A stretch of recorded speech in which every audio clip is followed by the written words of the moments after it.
আসসালামু আলাইকুম। তো আজকে আমরা ওয়ার্ডপ্রেস প্লাগইন ডেভেলপমেন্টের ক্লাস নাম্বার 6-এ আমরা দেখব হচ্ছে যে ফর্মস দেখব, যে কিভাবে ফর্ম নিয়ে কাজ করে। তো ফর্মটা হচ্ছে যে খুবই গুরুত্বপূর্ণ। আমরা আসলে প্রোগ্রামিংয়ে বা ওয়েব অ্যাপ্লিকেশন ডেভেলপমেন্টের ক্ষেত্রে আমরা শুধু ডাটা নিয়েই সব কাজ করতে হয়। তো এখানে দেখা যাচ্ছে যে আমরা এখন একটা ফর্মের মাধ্যমে ডাটাবেজে ডাটা ইনসার্ট করব, ডাটা আপডেট করব, ডাটা ডিলিট করব। তো এই সব কাজে আমাদের ফর্মস লাগবে। তো এই ফর্ম খুবই গুরুত্বপূর্ণ। তো আমরা আজকে দেখব যে কীভাবে ফর্ম নিয়ে কাজ করে। তো চলুন শুরু করি। তো প্রথম হচ্ছে ফর্ম নিয়ে কাজ করতে হলে আসলে জানতে হবে যে ফর্ম কেমন দেখতে। তো আমাদের একটা ফর্ম বানাইতে হবে। এটা বানাইতে আমাদের HTML ট্যাগ ব্যবহার করে ফর্মটা বানাইতে হবে। তো আমি শুরু করতেছি ফর্ম। তো এভাবে ফর্ম ট্যাগ শুরু করতে হবে, দেন ফর্ম ট্যাগ শেষ করতে হবে। আসলে কেউ যদি HTML না জানেন তো বেসিক HTML কিছু ক্লাস বা কোর্স দেখে নেবেন ইউটিউব থেকে। তবে এখানে ফর্ম শুরু করলাম, শেষ করলাম। এখন এই ফর্মের ভিতরে আমাদের কিছু ইনপুট ফিল্ড নিতে হবে। তো এটা যদি আমি সেভ করে যদি ফ্রন্ট এন্ড এসে রিলোড দিই, কোনো কিছুই দেখা যাচ্ছে না, কারণ শুধু আমরা ফর্ম নিচে ভিতরে ইনপুট ফিল্ড নিতে হবে। তবে জাস্ট ইনপুট ফিল্ড নিলাম, ইনপুট। আচ্ছা, তো ইনপুটের হচ্ছে যে আমাদের টাইপ দিতে হবে। যে টাইপ কী হবে, আমি সাপোজ টেক্সট দিলাম, দেওয়ার পর যদি আমি এখানে রিলোড দিই তখন এখানে একটা টেক্সট আসছে। তো এখানে দেন এটা একটা নেম দিতে হবে, যে আমরা যখন ডাটা পাঠাবো নেমটা আমাদের হেল্প করবে ডাটা সেন্ড করার জন্য। তো আমি হচ্ছে নেম দিলাম সাপোজ ফার্স্ট নেম। আমি এখানে ফার্স্ট নেম দিলাম, অ্যান্ড দেন এখানে একটা প্লেস হোল্ডার দিলাম যে ইন্টার ইয়োর ফার্স্ট নেম। আমি এটাকে ডুপ্লিকেট করি, এখানে দিই লাস্ট নেম। তো আমি যদি এখন রিলোড দিই দুইটা ফিল্ড চলে আসছে, ফার্স্ট নেম লাস্ট নেম। এখানে আমরা টাইপ করতে পারবো, ডাটা দিতে পারবো। তো এটা তো আমাদের সাবমিট করার জন্য একটা বাটন লাগবে। তো আমি এখানে একটা বাটন ব্যবহার করব। আমি এখানে ডাইরেক্ট বাটন ট্যাগও নিতে পারি, আবার ইনপুট টাইপ বাটনও নিতে পারি। তাই বাটন ট্যাগে নিলাম যে সাবমিট, অ্যান্ড এই বাটনের টাইপটা দিতে হবে সাবমিট। টাইপটা সাবমিট। যেহেতু এটা আসলে HTML শেখানোর কোর্স না, তো সবাইকে বলবো যে বেসিক HTMLটা একটু শিখে নিতে নিজ দায়িত্বে। তো আমি জাস্ট এটাকে যদি রিলোড দিই এই সবগুলো সাথে সাথে মানে পাশাপাশি আসতেছে। তো এটা আমি জাস্ট একটার পর একটা দেখা যাবে। এটার জন্য আমি এখানে কিছু ডিপ ট্যাগ নিয়ে নিই। ডিপ ট্যাগের ডিসপ্লে ব্লক বা ইনিশিয়ালি, আসলে এটা না বুঝলে HTML দেখে নিতে হবে, তাহলে বুঝতে পারবেন যে ডিসপ্লে ব্লক কি, ইনলাইন কি, এগুলো বুঝতে পারবেন। ওকে, তো আমি এটা দিয়ে দিলাম, অ্যান্ড আমি আরেকটা ফিল্ড নিই, সেটা হচ্ছে ইমেল অ্যাড্রেস। আমি এখানে আরেকটা ফিল্ড নেব, এটার নেম দেবো আমি হচ্ছে email address, enter your email.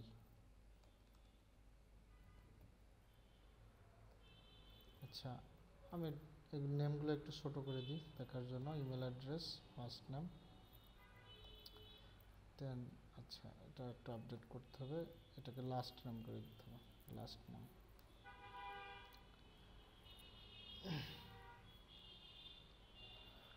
ওকে, তো এটা আমাদের হয়ে গেছে। আমি যদি এখন রিলোড দিই, first name last name email address চলে আসছে। আমি ইনলাইনে কিছু একটা স্টাইল দিয়ে দিলাম, যে মার্জিন বটম জাস্ট 10 পিক্সেল দিয়ে দিলাম, দেখতে একটু সুন্দর লাগার জন্য। ওকে, এটা রিলোড দিলাম, হ্যাঁ দেখতে সুন্দর লাগতেছে। তো এখন এখানে আমরা লিখবো, যদি ফার্স্ট নেম সাপোজ লিখি কোর্জেন্ট, last name academy, email address contact@courtgen.com, submit দিই। মানে জাস্ট এইটা হচ্ছে যে এই ইউআরএলে চলে আসতেছে ডাটাগুলো। তো বাই ডিফল্ট আমরা কিন্তু এখানে কোনো HTTP মেথড দিইনি যে ফর্মটা কিসের মাধ্যমে সাবমিট হবে। তো কিছু না দেওয়ায় বাই ডিফল্ট ও গেট ধরে নিচ্ছে, অ্যান্ড গেট ধরে নেওয়া হচ্ছে যে ডাইরেক্ট ইউআরএলের ডাটাগুলো দিয়ে দিচ্ছে। আমি যে নাম দিছি, যে আমি ফার্স্ট নেম ব্যবহার করতেছি, এখানে যে আমি ফার্স্ট নেম দিছি সেই ফার্স্ট নেমটা এখানে চলে আসছে। আমি এখানে যে লাস্ট নেম দিছি এই লাস্ট নেমটা এখানে চলে আসছে। তো এটা খুবই ইম্পর্ট্যান্ট, আমরা যদি নেম না দিই তাহলে এই ডাটাগুলো আসলে যাবে না, মানে ফর্মটা সাবমিট হবে ঠিকই কিন্তু সেই ডাটাগুলো যাবে না। তো ডাটাগুলো রিসিভ করার জন্য আমাদেরকে অ্যাকশন লিখতে হবে যে আমরা কোন ফাইলের মাধ্যমে বা কোথায় ডাটাগুলো আমরা ধরতে চাই, যে ফর্মটা সাবমিট করলে কি ঘটবে সেইটার অ্যাকশনটা। দেন এখানে আমাদের মেথড দিতে হবে যে কোন মেথডের মাধ্যমে ডাটাটা সেন্ড হবে। এইখানে হচ্ছে যে ফর্ম সাবমিটের জন্য দুইটা মেথড আছে, একটা হচ্ছে যে গেট, আরেকটা হচ্ছে পোস্ট। তো পোস্টটা হচ্ছে যে সবচাইতে সিকিউর, অ্যান্ড এখানে আমরা লার্জ অনেক বিশাল ডাটাও আমরা সেন্ড করে দিতে পারবো। বাট গেট হচ্ছে সিকিউর না, গেটে লিমিটেড পরিমাণ ডাটা সাবমিট করা যায়। তো আমরা অলওয়েজ ফর্মের জন্য পোস্ট ব্যবহার করব। অ্যান্ড এই পোস্ট, গেট এইগুলো হচ্ছে যে পিএসপির সুপার গ্লোবাল ভেরিয়েবলস। এইগুলো নিয়ে আমরা সুপার গ্লোবাল ভেরিয়েবল 9টার মতো আছে পিএসপিতে। তো এগুলো নিয়ে আমরা ইনশাল্লাহ যখন যেটা সামনে আসবে আমি দেখাই দেব। তো এখন যেহেতু এই ফর্ম হ্যান্ডেলিং করার জন্য আমরা পোস্টটা দেখব, যে পোস্টের মাধ্যমে কীভাবে আমরা এটা ডাটাগুলো ম্যানেজ করতে পারি। তো আমি যেহেতু এটার মেথড পোস্ট দিয়ে দিলাম, আমি যদি ইউআরএলটা ক্লিয়ার করি, আবার যদি রিলোড দিই, এখানে আবার আমি এটা ফিল আপ করলাম, যে কোনো কিছু দিলাম এখানে। আচ্ছা, আমি যদি সাবমিট দিই, এখন কিন্তু এটা ইউআরএল আসছে না, কারণ এটার মেথড হচ্ছে পোস্ট হয়ে গেছে, যেটা এইচটিটিপি পোস্ট মেথডের মাধ্যমে আর কি ফর্মটা সাবমিট হচ্ছে, যেটা সিকিউর হয়।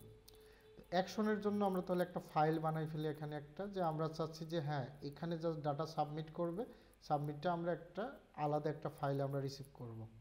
ওই ফাইলের ভিতরে আমাদের পিএসপি কোড থাকবে। কারণ এটা আমি ফাইল নিলাম, সাপোজ হচ্ছে ফর্ম হ্যান্ডেল ডট পিএসপি। এইটার ভিতরে আমি পিএসপি ওপেন করলাম। আচ্ছা, পিএসপি আমি ক্লোজ করলাম না, ক্লোজ করলেও হয় না করলেও হয়, ঠিক আছে। আমি জাস্ট ওপেন করলাম, যেহেতু আমার এইখানে নিচে আর কোনো কোড নাই সেক্ষেত্রে শুধু ওপেন রাখলেও হবে, নো প্রবলেম। এখানে আমরা var dump ব্যবহার করব, যেটা আমরা এর আগে অলরেডি দেখছি। var dump-এ আমরা যে PHP super global variable get, post, request, server, session, cookie, ENV এগুলো সব PHP super global variable. But এগুলো বিভিন্ন ইউজ কেস আছে, আমরা একটা একটা করে দেখব। তো আমরা আজকে দেখব পোস্ট। আমি যদি পোস্টে ক্লিক করি, পোস্ট আসছে var dump-এ। এখন জাস্ট আমি এটাকে রিলোড, আচ্ছা আমি এটাকে জাস্ট রিলোড দিলাম, কিছুই নাই। এই যে ফর্ম হ্যান্ডেল ডট পিএসপি, এটা আমরা অ্যাকশনে দিয়ে দেবো, ফর্ম হ্যান্ডেল ডট পিএসপি। এটাকে আমি সেভ দিলাম, দিয়ে এখানে যদি আমি রিলোড দিই, দিয়ে আমি আবার দিলাম নাম কোডজেন, লাস্ট নেম একাডেমি, contact@codezen.com। এখন যদি আমি সাবমিটে ক্লিক করি, এই যে ডাটাটা চলে আসতেছে। সেটা কীভাবে আসতেছে, আমরা এই যে var dump করলাম এই ফাইলে, অ্যান্ড ইউআরএলটাও দেখি চেঞ্জ হয়ে গেছে, ফর্ম হ্যান্ডেল ডট পিএসপিতে ইউআরএল চেঞ্জ হয়ে গেছে। তো ঠিক আছে, আমরা এটাকে সুন্দর করে দেখানোর জন্য আমি এখানে একটা প্রি ট্যাগ ব্যবহার করি, প্রি, ওকে।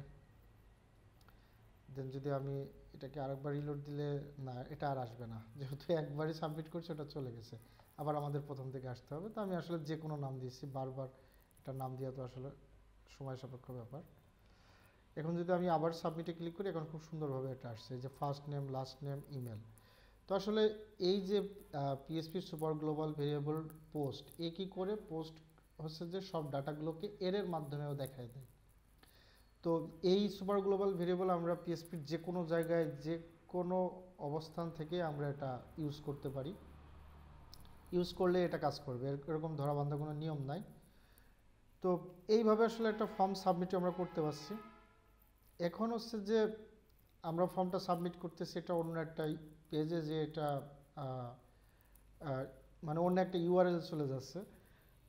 তো আমরা যদি চাই যে না, ফর্মটা আমরা যেখানে সাবমিট করতেছি সেই পেজেই থাকবে, অন্য ইউআরএলে যাবে না। তো এইটার জন্য হচ্ছে যে আমরা আরেকটা সুপার গ্লোবাল ভেরিয়েবল দেখব, যেটার মাধ্যমে আসলে আমরা এই কাজটা করতে পারি। প্লাস আমরা যেই ফর্মটা বানাচ্ছি এই ফর্মটার আমরা ভ্যালিডেশন করব, যে কিভাবে ফর্মের ডাটাগুলো আমরা ভ্যালিডেট অ্যান্ড সিকিউর রাখতে পারি। তো ঠিক আছে, এটা করার জন্য আমি যে অ্যাকশনে আসলাম, আমি তো অ্যাকশনে বলেই দিছিলাম যে আরেকটা ফাইলে চলে যাবে। এইখান থেকে আমি অ্যাকশনটা এই জায়গায় আমি আরেকটা পিএসপির সুপার গ্লোবাল ভেরিয়েবল ব্যবহার করব। সেটা হচ্ছে আমি পিএসপি শুরু করলাম, শেষ করলাম। এবার যেহেতু আমার পিএসপি কোড লিখতে হবে, তো এটা পিএসপি সিনট্যাক্স ব্যবহার করাই লাগবে। এখানে পিএসপির একটা সুপার গ্লোবাল ভেরিয়েবল আছে যে সার্ভার আর $_ সবগুলো এইভাবেই, মানে সুপার গ্লোবাল ভেরিয়েবল শুরু এইভাবে যে $_ দেন সব বড় হাতের নাম। তো আমি এখানে দিলাম সার্ভার। আচ্ছা, সার্ভারের এটাও হচ্ছে যে সব এরে হোল্ড করে। আমরা যদি জাস্ট ওয়ান কাইন্ড অফ, আচ্ছা এইটাকে আমরা এখান থেকে দেখে আসি। আমি এটাকে কমেন্ট করে রেখে আসি। এই জায়গায় এসে আমি জাস্ট ভারডাম করি, যে শুধু সার্ভারটাকে ভারডাম করি, দেখি কি আসে। আমি যদি ব্যাক যাই, এখান থেকে রিলোড দিই, এই যে সার্ভার দিলে সার্ভার রিলেটেড সব ইনফরমেশন চলে আসছে, ইউজার, তারপরে এইচটিটিপি অ্যাকসেপ্ট ল্যাঙ্গুয়েজ, অনেক কিছু, এইচটিটিপি হোস্ট আসতেছে। তো এইগুলো ওয়ার্ডপ্রেস কোর কীভাবে নিয়ে কাজ করে আমরা সামনের টিউটোরিয়ালগুলোতে দেখবো ইনশাল্লাহ, যখন এই রিলেটেড কোনো টাস্ক আসবে। বাট এইগুলো আমাদের নিজ দায়িত্বে দেখতে হবে ব্যবহার করে, যে আসলেই কী হয়, এটা নিয়ে আরও পড়াশোনা করতে হবে। তো এই সার্ভারেরই হচ্ছে যে আমরা এখানে আরেকটা মেথড আছে, মেথড বলতে কি, সার্ভারে একটা এরে আছে আর কি, যে এর মাধ্যমে আমরা দেখতে পারবো যে মানে সেম পেজের ইউআরএলটা আমরা নিতে পারবো। সেটা হচ্ছে যে পিএসপি সেলফ। এখন যদি আমি সেভ দিয়ে অ্যান্ড রিলোড দিই, হ্যাঁ আমি যেই পেজে আছি সেই পেজটাকেই ও দেখাচ্ছে। তো এইটাই আমাদের কাজে লাগবে, যেহেতু আমি এটা কপি করব অ্যান্ড এটা আমি ব্যবহার করব এই জায়গাটা। সরি, এখন যদি এখানে আমি ব্যবহার করি, অ্যান্ড ব্যবহার করলেই তো হবে না, এটা তো আমার ইকো করতে হবে। আমি ইকো করে দিলাম। আচ্ছা, এইবার যদি এটা সাবমিট হয়, আমরা আসলে বুঝবো কীভাবে যে সাবমিট হয়েছে কিনা। আচ্ছা, এই জন্য আমাদের এটার উপরে আমি একটু পিএসপি কোড লিখি। ওকে, তো পিএসপি কোডের মাধ্যমে আমি এখানে ভারডাম করলাম $_পোস্ট। আচ্ছা ওকে, এখানে একটা প্রি ট্যাগ শুরু করে দিলাম যাতে সুন্দর করে আমরা দেখতে পারি। আচ্ছা, প্রি শুরু করলাম, এবার প্রি শেষ করব। ওকে, আচ্ছা এটা এইভাবে শেষ করতে হবে।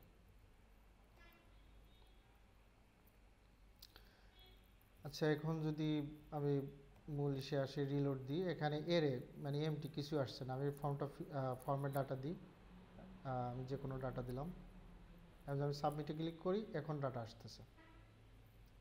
তো আমরা এই যে পিএসপি সেলফ দিয়ে দিলাম, তার মানে আমাদের রিকোয়েস্টগুলো সব হচ্ছে যে যেই পেজে আমরা ফর্মটা সাবমিট করব সেখানে আসবে। তো এখন আমরা আসলে এটা যদি খুব সুন্দর করে আমরা সাজাইতে চাই, যে হ্যাঁ এটাকে আমরা যে ফর্মটা সাবমিট করব, ফর্মের ডাটাগুলো খুব সুন্দর অর্গানাইজভাবে আমি দেখাইতে চাই, সেটাকে দেখানোর জন্য আমরা আর কিছু টেকনিক অ্যাপ্লাই করতে পারি। যেমন আমরা হচ্ছে যে কিছু ভেরিয়েবল নিলাম, সাপোজ ফার্স্ট নেম এমটি রাখলাম আমরা, লাস্ট নেম, দেন আমরা ইমেল রাখলাম, এগুলো সব আমরা এমটি রাখতেছি। অ্যান্ড এইটাই আমরা আবার এর নিচে আবার আমরা এখানে হচ্ছে যে আসলে পিএসপি মানে HTML এর ভিতরেই পিএসপি লিখতে হয়, মানে আমরা যদি ভিউ নিয়ে কাজ করি দেখানোর ক্ষেত্রে, এটা আসলে এর নিয়ম। আচ্ছা, তো আমরা এখানে একটা এখানে আমরা একটা H6 নিয়ে নিলাম, সরি হ্যাঁ H6 নিলাম, এখানে দিলাম যে ফর্ম ডাটা, এখানে আমরা একটা ULLI নিয়ে নিতে পারি। জাস্ট আমরা করতে যাচ্ছি যে ফর্মটা যদি সাবমিট করি, ফার্স্ট নেম লাস্ট নেম ইমেলগুলো, এগুলো আমরা আবার এখানে দেখাবো। জাস্ট ছোট্ট একটা আমরা টাস্ক করতেছি। আচ্ছা, এইখানে আমি জাস্ট ইকো করে দেবো এই ভেরিয়েবলের নামগুলোই, আমি এখানে ইকো করব। ইকো ফার্স্ট নেম, দেন আমি দেবো লাস্ট নেম, দেন হচ্ছে ইমেল। আচ্ছা, শুধু এটাকে আমরা ইমেল রাখি। এখন যদি আমি এই জায়গায় এসে জাস্ট রিলোড দিই, যে কিছুই নাই, আমি যদি এখানে যে কোনো কোনো কিছু লিখি, সাবমিট করি, কিছুই আসবে না, কারণ আমরা ফর্মটা সাবমিট করতেছি, কিন্তু সাবমিটের পরে ডাটা তো আমরা রিসিভ করতেছি না, রিসিভ করে এটাকে তো আপডেট করতেছি না। ঠিক আছে, ডাটা আমাদের পোস্ট সুপার গ্লোবাল ভেরিয়েবলের ভিতরে আসে, কিন্তু সেখান থেকে নিয়ে তো আমাদের এই ভেরিয়েবলে অ্যাসাইন করতে হবে, দেন এটা এখানে শো করবে। তো ঠিক আছে, এইটাকে মানে দেখানোর জন্য এখন আমরা হচ্ছে যে আমরা যদি সাপোজ এখানে ভারডাম ব্যবহার করি, ভারডাম ব্যবহার করার পরে হচ্ছে যে আমরা যদি আবার ডলার পোস্ট নিই, তাহলে এটা আমরা ইজিলি দেখতে পারবো। যদি আবার আসি, এখানে যাই দেবো, সাবমিটগুলো আমরা দেখতে পারবো। ওকে, তো এখন আমরা এই ডাটাগুলো, আমরা যে ডাটাগুলো পাচ্ছি, এগুলো আমরা এই ভেরিয়েবলে কীভাবে স্টোর করবো, চলুন দেখি কীভাবে স্টোর করা যায়। প্রথমে আমরা একটা ইফ কন্ডিশন নেব। ইফ কন্ডিশন নিয়ে আমাদের এটাকে একটু সিকিউর করতে হবে। সিকিউর বলতে যে আমরা যেই রিকোয়েস্টটা হচ্ছে, মানে এখানে যেই ফর্মটা আমরা সাবমিট করতেছি, এই ফর্ম সাবমিটের রিকোয়েস্টটা আসলেই পোস্ট মেথড কিনা এটা আমরা চেক করতে পারি। এটা একটা সিকিউরিটি চেক হয়ে গেল। তো আমরা যদি এইটাকে কপি করি যে পিএসপি এখানে আরেকটা কি আছে, সেটা হচ্ছে যে মেথড, যে রিকোয়েস্ট মেথড, যে রিকোয়েস্ট মেথড কি আসলে, তো আমি এখানে দিলাম রিকোয়েস্ট মেথড। রিকোয়েস্ট মেথড দিয়ে আমরা ধরতে পারবো যে রিকোয়েস্টটা কি পোস্ট নাকি গেট। তো যদি পোস্ট হয়, যেহেতু আমরা পোস্টে সাবমিট করতেছি, তো আমরা এখানে ট্রিপল ইকুয়াল দেবো, দেন এখানে আমরা দেবো যে পোস্ট রিকোয়েস্টটা। যদি পোস্ট হয়, তারপরেই হচ্ছে যে ভিতরকের কোড কাজ করবে, ভিতরকের কোড। তো এখানে আমরা ভারডাম্প দিলাম,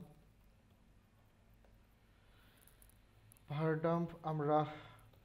আচ্ছা, এখানে একটা কথা আমি বলে রাখি যে আমাদের প্রচুর পরিমাণে ভারডাম্প করতে হবে, মানে কখনোই কোনো ভেরিয়েবলকে ট্রাস্ট করা যাবে না, কোনো কন্ডিশনকে ট্রাস্ট করা যাবে না। মানে প্রোগ্রামিংয়ের শুরুর দিকে কিন্তু এরকম বারবার ভুল হইতে পারে, ছোট্ট একটা মিস্টেকের জন্য অনেক সময় নষ্ট হয়ে যাবে, মাথার চুল ছিঁড়ে ফেলবেন, কিন্তু দেখবেন যে আপনার কোড কাজ করতেছে না। এই জন্য কখনোই ট্রাস্ট করা যাবে না। আপনি পৃথিবীর যে কোনো কাউকে ট্রাস্ট করতে পারেন, বাট প্রোগ্রামিংয়ের ক্ষেত্রে নেভার ট্রাস্ট এনি ভেরিয়েবল। তো এটা ট্রাস্ট করা যাবে না। আর বিশেষ করে প্রথম দিকে ট্রাস্ট করতে গেলে ভয়ঙ্কর লেভেলের আপনার দেখা যাচ্ছে হতাশ হয়ে যাবেন, মাঝে মাঝে দেখবেন কোড কাজ করতেছে না। তো অলওয়েজ ভারডাম ব্যবহার করে দেখতে হবে। আমি যে এটা রিকোয়েস্ট করার যে পোস্টটি আসবে, আমি ঠিক আছে, আমার অনেক কনফিডেন্স, আমি ধরে নিলাম, কিন্তু এটা আমি প্রথম দিকে ধরবো না, আমি ভাববো যে এটা নাও হইতে পারে, আমি প্রত্যেকটা স্টেপে ভারডাম করব। তো ওকে আমি সেভ করলাম। যদি আবার রিলোড দিই, এখানে যে আবার ফর্মটা আমি সাবমিট করি, নাও এখন এটা আসতেছে। তো তার মানে আমার এই কন্ডিশনটা কাজ করতেছে যে রিকোয়েস্ট মেথডটা পোস্টই আসতেছে সার্ভার থেকে। এখন এর ভিতরকে পরবর্তী কাজ আমরা করব। কি করতে পারি আমরা তো দেখছি যে পোস্ট সুপার গ্লোবাল ভেরিয়েবলের ভিতরে first name, last name, email, এই ইমেল অ্যাড্রেস, এই নাম আকারে সব কিছু আমরা পেয়ে যাচ্ছি। তো আমরা কি করব, ভেরিয়েবলে ভ্যালু অ্যাসাইন করে দেবো। ফার্স্ট নেমটা রাখলাম আমরা এখানে পোস্ট দিলাম, পোস্ট ব্যবহার করলাম, এর ভিতরে আমরা দিয়ে দিলাম এই যে নেম, ফার্স্ট নেমটা এটাই দিয়ে দিলাম এখানে। তারপরে আমরা লাস্ট নেম দিলাম, তারপরে আমরা ইমেল অ্যাড্রেস দিলাম। আচ্ছা, এটার নাম আমরা একটু ভিন্ন রাখছি, ইমেল রাখছি। আচ্ছা, এটা আমরা লাস্ট নেম করে দিই। ওকে, এবার আমি এটাকে রিলোড দিই, দেন আমি হচ্ছে যে আবার ফিল আপ করলাম। যদি সাবমিট দিই, এখন দেখেন ফর্মটা ঠিকই সাবমিট হয়েছে, আমার ভেরিয়েবলে ভ্যালুটা আপডেট হয়েছে, দেন সেই ভ্যালুটা আমি এখানে দেখতে পাচ্ছি। তো জাস্ট আমি যদি এটা রিক্যাপ করি, আমি ফর্মটা যখন সাবমিট করতেছি এইচটিটিপি মেথড পোস্টের মাধ্যমে সাবমিট করার পরে আমি এখানে চেক করতেছি এটা পোস্টই কিনা। আমি এর উপরে ভেরিয়েবল নিয়ে রাখলাম, ইনিশিয়ালি আমি ডিক্লেয়ার করে রাখলাম এমটি হিসাবে, সেই ভেরিয়েবলে আমি ডাটা আপডেট করে দিলাম। আচ্ছা, এখন হচ্ছে যে আমাদের কিছু সিকিউরিটি নিয়ে কনসার্ন থাকতে হবে, কারণ এই ফর্মগুলো কিন্তু খুবই ডেঞ্জারাস। এই ফর্মের মাধ্যমে কিন্তু অনেক ইউজার মানে দেখা যাচ্ছে যে উল্টাপাল্টা ডাটা পাস করে দিতে পারে, এখানে এসকিউএল ইনজেকশন চালাইতে পারে। যে আপনি যখন এই ডাটা, আমরা তো কোনো ডাটাবেস শিখিনি, যখন ডাটাবেস শিখবো তখন এটা নিয়ে আরও ডিটেলস আলোচনা করব। যে ডাটাবেসে দেখা যাচ্ছে আপনার এমন কিছু ইনপুট এখান থেকে দিয়ে দিল যে এটা ইনপুট আসলে এক্সপেক্টেড না, তখন দেখা যাচ্ছে আপনার অ্যাপ্লিকেশন হ্যাক হয়ে যাবে বা উল্টাপাল্টা কাজ করবে। তো ইউজারের কোনো ইনপুটকে আমাদের ট্রাস্ট করা যাবে না, এটাকে আমাদের ভ্যালিডেশন করে নিতে হবে, ঠিক আছে। তো ভ্যালিডেশন করতে হবে, স্যানিটাইজ করতে হবে। স্যানিটাইজ আমরা যেভাবে হাত ধুয়ে হাত মানে করোনা ভাইরাস থেকে বাঁচার জন্য আমরা হাত ধুইতাম অনেক বেশি, তো যেভাবে স্যানিটাইজার ব্যবহার করে হাতে জীবাণুমুক্ত করতাম, তো এইখানে দেখা যাচ্ছে যে প্রথমে ভ্যালিডেশন করতে হবে ডাটা, যে প্রপার ডাটাটা দিচ্ছে কিনা। এখানে আসলে ফার্স্ট নেম, এখানে ইস্টিংই যাচ্ছে কিনা, এখানে কেউ দেখা যাচ্ছে তার ফোন নাম্বার দিয়ে দিতে পারে, সেটার আমরা ভ্যালিডেশন করতে পারি যে এখানে ইস্টিংয়ে আসছে কিনা, যে ডাটাটা আসছে এটা ইস্টিং কিনা। তো তারপর যে ইমেল অ্যাড্রেসটা দিচ্ছে এটা আসলেই ইমেল কিনা এটারও আমরা একটা ফাংশন বানিয়ে এটার ভ্যালিডেশন চেক করতে পারি। তো ভ্যালিডেশন কীভাবে চেক করে, যে ইমেলে যে ডাটাটা দিচ্ছে, সাপোজ এখানে ইমেল তো এরকম হয় যে someone@something .com। তো আমরা দেখলাম যে আমরা যে স্ট্রিংটা দিচ্ছি স্ট্রিংয়ের ভিতরে আছে কিনা, ঠিক আছে। এইটা যদি থাকে তা আমরা ধরে নেবো যে এটা ইমেল অ্যাড্রেস। আরও অনেকভাবে ভ্যালিডেশন করা যায়। বা আমাদের ওয়ার্ল্ডের পপুলার যে ইমেল সার্ভিস প্রোভাইডারগুলো আছে তারা কি নামে, মানে কি আর কি, এই যে আপনার ডোমেইনের নামের হচ্ছে যে .com থাকে নাকি .net থাকে, এইগুলো দেখা যাচ্ছে যে আমরা দিয়ে ভ্যালিডেশন করতে পারি আসলে এটা রাইট কিনা ইমেল অ্যাড্রেসটা। তো এরকম চ্যাটজিপিটির হেল্প নিলে এরকম অনেক সলিউশন দিয়ে দেবে কীভাবে আরও বেটার হতে আমরা এটাকে ভ্যালিডেশন করতে পারি, দেন এটাকে স্যানিটাইজ করতে পারি। তো আমরা জাস্ট বেসিক কিছু দেখি। তো বেসিক কিছুর জন্য দেখা যাচ্ছে যে আপনার HTML স্পেশাল চার্জ নামে পিএসপির ফাংশন আছে, তারপরে strip/s আছে। কেউ যদি এখানে স্ল্যাশ দেয়, এইভাবে যদি স্ল্যাশ দিয়ে যদি ডাটা সাবমিট করে এই স্ল্যাশগুলো রিমুভ হয়ে যাবে। দেন কেউ যদি অনেক স্পেস ব্যবহার করে, এখানে যদি অনেক স্পেস দেয় তারপরে যে ডাটা দেয়, আমি একটু দেখি অনেক স্পেস দিই, অনেক স্পেস দিলাম। তো দেখা যাচ্ছে প্রথমে অনেক স্পেস দিলাম, তারপরে যে সাবমিট করি, তো এইগুলো হচ্ছে যে ভ্যালিডেট আমাদের করতে হবে। আমি জাস্ট ভ্যালিডেশন, যেহেতু আমাদের মাল্টিপল কিছু নিয়ে কাজ করতে হবে, তাহলে আমি যে কাছে একটা ফাংশন বানাতে পারি, যে এখানে একটা ফাংশন বানালাম, suppose function validate, suppose Codegen academy, prefix ব্যবহার করলাম ভ্যালিডেট। এখানে ফাংশন ব্যবহার করলাম। ফাংশন আমি একটা প্যারামিটার নেব, আমি প্যারামিটার নেব হচ্ছে যে ফর্ম ফিল্ড ভ্যালু। অ্যান্ড এখানে আমি কি করব, এখানে আমি কয়েকটা ধাপে আমি লাস্টে এটাকে রিটার্ন করে দেবো, যা আসবে সেটা আমি রিটার্ন করব, এটাকে আমি রিটার্ন করব। আমি যদি এই ফাংশনটা এখানে যদি আমি কল করি, জাস্ট এটাকে যদি এখানে কল করি,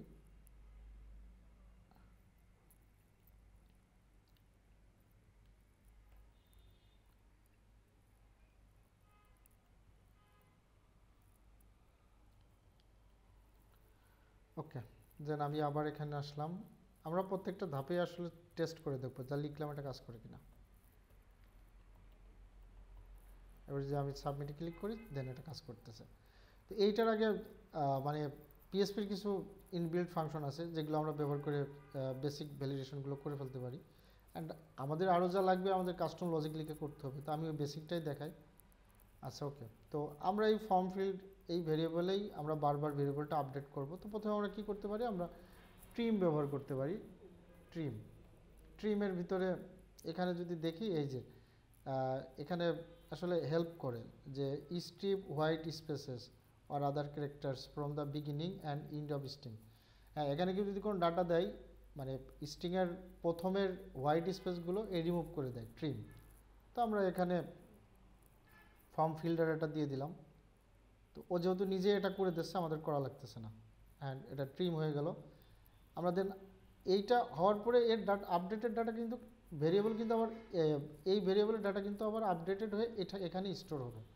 তো আমরা সেম ভেরিয়েবল নেম আবার ব্যবহার করলাম। এখানে চাইলে আপনি ডিফারেন্ট নাম ব্যবহার করতে পারেন।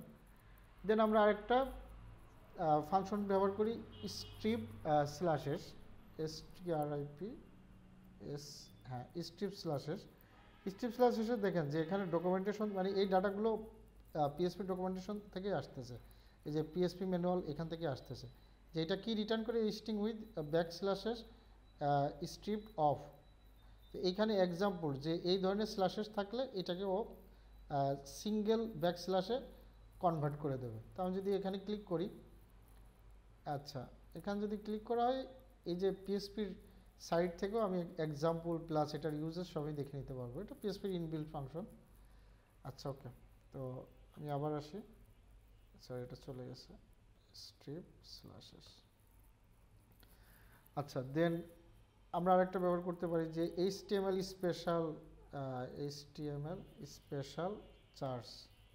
এটার উপর যে আমি কন্ট্রোল ধরি এখানে আমি দেখতে পারবো। আচ্ছা এটা যদি কারো বিএস কোডে না আসে আপনারাও সে এক্সটেনশন ইনস্টল করে নিতে পারবেন। বিএস কোডে পিএসপির এক্সটেনশন আছে যেগুলো আপনাকে সাপোর্ট দেবে। তো এইখানে ডিটেলস বলা আছে যে আসলে এটার কাজ করে এটা কি রিটার্ন করে, ঠিক আছে। আবার এখানে যে পিএসপির ডকুমেন্টেশন দেওয়া আছে, যদি আমি এখানে ক্লিক করে আবার ওপেন করি এখান থেকে আমি দেখে নিতে পারবো যে এইটা আসলে পিএসপি কত ভার্সন থেকে ইন্ট্রোডিউস হয়েছে, এটার কাজ কি, এটা পিএসপি নিজেই দিয়ে দিয়েছে। তো আমরা এরকম যদি গুগলে সার্চ দিই বা চ্যাট জিপিটিকে আস্ক করি, ওরা আমাদেরকে অনেক ফাংশন সাজেস্ট করবে যেগুলো ব্যবহার করে আমরা এটার ভ্যালিডেট অ্যান্ড স্যানিটাইজ করতে পারি। তো এখানে যদি আমি আবার রিলোড দিই, রিলোড দিয়ে আমি যদি ডাটা দিই যে হ্যালো, আচ্ছা আমি এটার নাম দিই কোড জেন একাডেমি।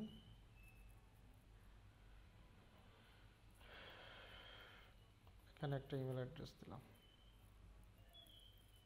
তারপর যদি সাবমিট দিই এটা কাজ করতেছে।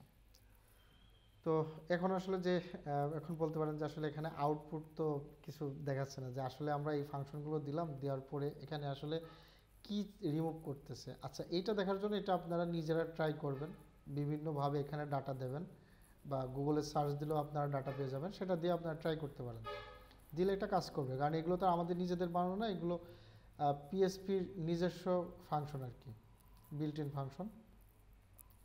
তো এটা আর কি এইভাবে আমরা একটা ফর্ম বানিয়ে ফর্মটা আমরা সাবমিট করতে পারি অ্যান্ড এটাকে আমরা বেসিকভাবে ভ্যালিডেট করতে পারি, স্যানিটাইজ করতে পারি।